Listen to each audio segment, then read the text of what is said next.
orang sudah bisa terhubung dengan Allah. Cirinya bagaimana? Nah, jalannya bagaimana? Hah? Karena kan banyak orang yang tiba-tiba ke pohon, orang ke laut, gitu. Macam-macam. Kan mesti ada jalannya kan? Kalau nggak diterangkan nanti orang bebas kan? Dan merasa punya kesimpulan terhubung dengan Allah. Itu yang dijelaskan Mbah Hashim. Mbah Hashim itu Hadratus Syekh Kiai Haji Muhammad Hashim bin Asy'ari itu punya kitab 17. Di kitab yang kedua ada namanya Risalah Ahlus Sunnah wal Jamaah. Oke.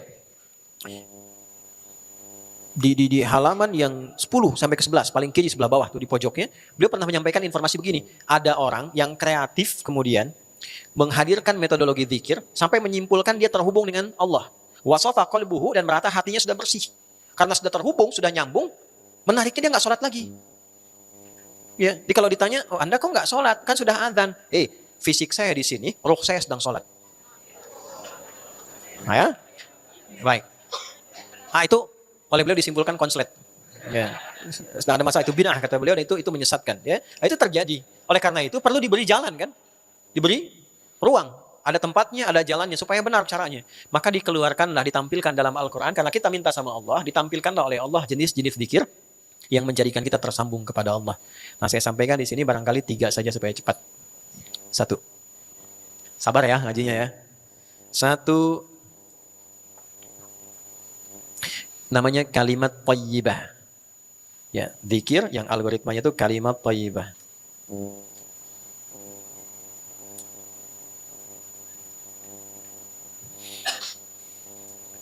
Oke. Bentuknya, bentuk kalimatnya cari sesuai kebutuhan. Misal, bisa al-asmaul husna. Dalilnya Quran surat 17, Al-Isra di ayat 110. Qul id'ullaha awid'ur rahman ayyamma tad'u falahul asmaul husna. Jika Anda ingin terkoneksi dengan Allah atau bahkan minta solusi, berdoa, ingin tersambung, sebut Allah, ya Allah, ya Allah, boleh. Atau Ar-Rahman, ya Rahman, ya Rahman, atau pilih satu nama yang sesuai dengan kebutuhan kita dan dengan itu Allah jawab sesuai dengan masalah kita. Namanya Al-Asmaul Husna. Husna itu bukan sekadar indah. Husna itu seakar dengan hasanun, hasanun, hasanah, husnun, ihsanun. Nama yang mengandung sifat keagungan Allah yang indah, yang mengabulkan setiap persoalan, yang dirasakan oleh hamba dan diberikan jawaban sesuai dengan kebutuhan persoalan itu. Contoh, misal kita butuh saat bekerja dimudahkan rezeki, sebut Ya Razzaq. Ya Allah, Ya Razzaq. Jelas? Misal, sedang belajar anak-anak, ingin ditambahkan pengetahuan yang kuat. Sebut, Ya Allah, Ya Alim, pemilik pengetahuan. Misal, sedang ada persoalan yang tak mudah. Kita minta solusi, dibukakan kemudahan, kelancaran, kesulitan dihilangkan. Al-Fattah, Ya Allah, Ya Fattah. Misal, ingin mendapatkan kelapangan hati, sehingga setiap persoalan bisa diterima dengan lapang, dengan tenang. As-Sabr, Ya Allah, Ya Sabr. Sedang punya masalah, pengen sabar, sebutkan, Ya Allah, Ya Sabr. Ya Allah, Ya Sabr. Nah, disebutkan bukan hanya di lisan, karena zikir. Zikir itu kan tersambung. Lisan itu pengucapan yang diungkapkan untuk membantu supaya hati tersambung. Sebutkan sekali, 2 kali, 3 kali, sampai hati merasa nyambung. Makanya Nabi kasih latihan 33 kali, sampai nyambung. Masa disebutkan 33 kali nggak ingat juga? Ikuti, kerupuk. Ikuti, kerupuk. Kerupuk. Kerupuk. Kerupuk. Kerupuk. Ulangi. Ingat nggak kerupuk? 5 kali. Masa subhanallah, alhamdulillah 33 kali nggak ingat Allah juga? Butuh berapa kali lagi? Ya? Nah, kadang setiap kita bisa berbeda. Makanya ada orang datang, ulama yang tahu, yang peka bilang, baca 100 kali ya. Yang ini baca 20 kali ya. Ini baca 30 kali ya. Kenapa? Dengan latihan sampai ke situ, hati nyambung. Jelas ya? Nah, tapi baca sesuai kebutuhan. Ingin menghafal Al-Asmaul Husna, nggak apa-apa. Tapi kalau ingin mohon, cari yang paling efektif, yang sesuai dengan kebutuhan kita. Ya, kalau nggak butuh, ya sober, nah minta masalah tuh. Karena lawannya kan masalah. Gitu ya? Paham ya? Oke. Misal yang kedua. Ada lagi misalnya kita ingin meminta kesuksesan yang membuat segala itu menghadirkan keindahan, kebahagiaan dan Allah ridha. Masya Allah. Ya, Masya Allah. Ingin dibebaskan dari was-was yang membuat kita sering ragu dalam ibadah. Subhanallah. Ingin diberikan kelapangan syukur. Dengan syukur itu nikmat nambah terus. Alhamdulillah. Latihan sampai kita tersambung dengan Allah. Itu kalimat thayyibah. Itu latihannya. 2. Al-Quran. Oh, nggak ada yang lebih indah dari Al-Quran. Insya Allah. Al-Quran itu dahsyatnya, jangankan kita baca, dengar orang baca sudah ingat Allah kita. Coba buka Murattal tuh. Syekh Sudes baca Quran, Masyadir Rasid baca Quran, Syekh Surem baca Quran. Dibaca, langsung menghujam ke hati kan? Langsung ingat tuh. Tiba-tiba ada yang nangis, ada yang tenang, baru dibacain. Itu indahnya Quran. Apalagi baca sendiri. Apalagi sedang punya masalah, ambil wudhu, bawa mushaf, buka. Dahsyatnya, kadang baru buka, itu ayat yang terbuka sesuai dengan apa yang kita alami. Kadang-kadang demikian. Baca. Kalau tahu kemuliaan ayatnya, baca ayat-ayat yang sesuai dengan kebutuhan kita. Misal, sedang punya masalah yang kompleks, yang orang kadang juga meragukan itu, kadang mencela kita, kadang membuat kita pesimis, keluarkan Ad-Duha dengan Al-Insyirah. Sedang ada masalah di rumah, pergaulan, belum kompak dengan kakak, dengan adik, dan sebagainya, keluarkan surat Yusuf. Ya. Misal ada persoalan di pekerjaan dan sebagainya, ingin dimudahkan, baca surat Al-Waqi'ah. Keluarkan.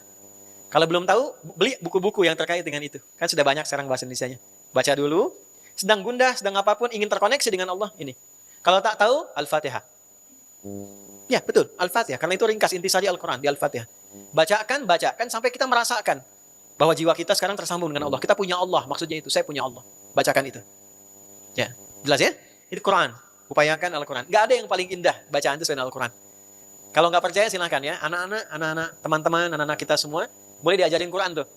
Terus misalnya teman-teman pulang dari kantor ya, atau dari pekerjaan tuh, kena macet, pusing apa, tiba-tiba lihat anak atau cucu, usia 3 tahun, 4 tahun, dia sedang mengulang-ulang, walaupun ayat itu biasa, Qul huwallahu ahad, itu hilang semua penatnya.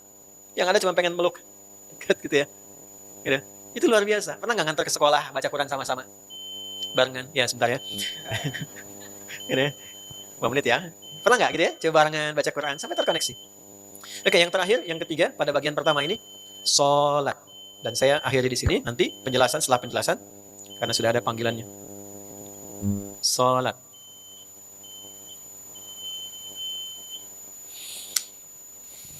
Oke, tadi waktu saya tanya manfaat zikir, ada jawaban tenang di sini. Itu dalilnya Quran surah 13 ayat 28.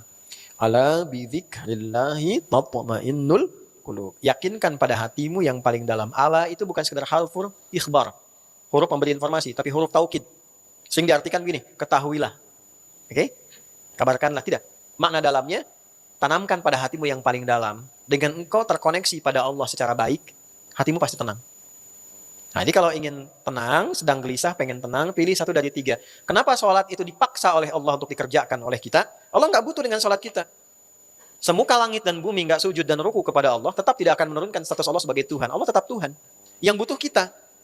Apa di antara manfaat sholat itu? Yang paling pokok adalah memberikan ketenangan pada jiwa. Gitu. Karena ketenangan itu yang paling inti. Anda kerja, gajinya banyak tapi nggak tenang, nggak akan nyaman. Di rumah tangga hasil suami banyak rumah luas, kendaraan banyak, tapi Anda nggak tenang, nggak enak rumah tangganya. Makanya kenapa sakinah itu mendahului mawaddah. Padahal mawaddah bentuknya jamak. Madah jadi mawaddah. Mawaddah itu perlimpahan harta benda yang membuat nyaman berumah tangga. Banyak harta, tapi kenapa sakinah duluan? Karena mawaddah, walaupun terkumpul banyak melimpah, kalau tidak ada sakinah, hati tetap gelisah. Pasang status tuh. Ya? Makanya kan sering saya tawarkan kan, Anda boleh pilih kan? Gak ada yang ketiga, pilih mana? Kaya tapi gelisah, atau miskin tapi tenang? Gak ada pilihan ketiga. Oke, kaya tapi tenang kan? Karena ketenangan nomor 1. Nah, untuk dapat tenang itu Allah kasih solusi. Kenapa? Di sini zikir ditampilkan, dengan zikir terkoneksi pada Allah, hatimu pasti tenang. Sampai merasa punya Allah. Jalannya bagaimana? Sholat. Dari mana tahu kalau sholat itu bagian dari skema mengoneksikan pada Allah? Di Quran surah 20, Thaha ayat ke-14. Innani anallahu la ilaha illa ana fa'budni wa aqimis salata li dzikri. Yakinkan pada jiwamu yang paling dalam, akulah Tuhan. Akulah Allah, Tuhan yang paling hak dipertuhankan dan disembah. Sembah aku dengan cara menunaikan sholat supaya terkoneksi padaku. Jadi Allah itu bukan nama sifat, Allah itu nama Tuhan. Ya, kalimatnya bukan begini ya. Ya, Allahku X, siapa Allahmu? Itu keliru. Karena Allah itu nama Tuhan, bukan sifat. Tuhan saya namanya Allah, Tuhan Anda siapa? Gitu ya. Allah itu dari bahasa Arab. Jadi karena dari bahasa Arab menunjukkan zat, nama khusus zat. Gitu ya, yang diperkenalkan pun oleh pemiliknya. Jadi nggak bisa ditiru. Makanya kalaupun diambil oleh makhluk nama itu, makhluknya akan dikecam oleh semesta. Coba deh, misalnya ada orang lahir namanya Allah tuh, langsung dikecam itu. Karena nggak boleh diambil. Dan uniknya, setiap dihilangkan hurufnya kembali pada pemiliknya. Ya. Ini kan Allah kan begini tulisannya. Ya kan? Anda hilangkan satu misalnya, sini. Tuh. Baca. Lillahi ma fis samawati wa ma fil ard. Balik kepada pemiliknya. Hilangkan lamnya satu, otomatis tasydid hilang, tasdidnya hilang. Apa?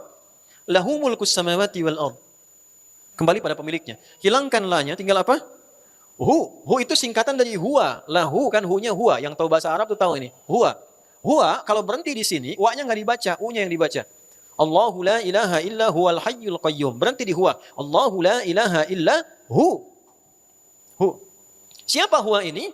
Larinya kemana? Allah. Tahu dari mana huwa ke Allah? Baca kul huwa Allah. Kul huwa Allah. Kul katakan huwa, disebut huwa Tuhan itu Allah. Wahad. Hapus semuanya. Ini bukan ilmu takatik ya, ini ada ilmunya di bahasa nih. Hapus. Ada nggak? Nggak kelihatan kan? Kelihatan tuh ghaib namanya.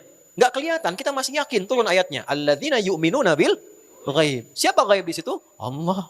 Walillahi ghaibus samawati wal ard. Itu Tuhan. Jadi nggak bisa di copy paste. Ya kan? Anda sebutkan nama, siapa aja? Sebutkan. Adi misalnya. Hilangkan satu hurufnya. Tuh. Angkatan darat. Hilang, udah gak ada maknanya. Hilang ya selesai orangnya. Ya kan?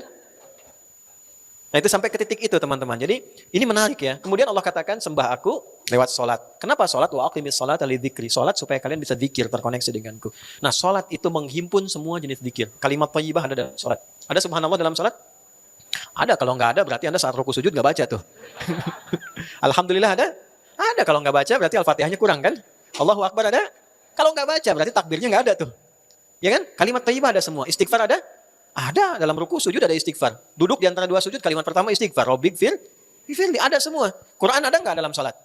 Ada. Al-Fatihah, Al-Quran. Baca surat Al-Quran. Jadi semua yang terkait dengan sholat itulah fungsi koneksi sesungguhnya dalam sholat. Itulah kenapa kita dipaksa sholat. Supaya terkoneksi, supaya hatinya tenang, supaya hidupnya mudah. Saking dahsyatnya, semua yang terkait dengan sholat bikin tenang. Masjid itu tempat sholat. Masuk masjid, tenangnya luar biasa. Antum pilih ya, pilih nih. Sedang ada pekerjaan terus tiba-tiba ke rumah. Masuk rumah ketemu istri, dengan masuk masjid kosong gak ada orang. Tenang mana?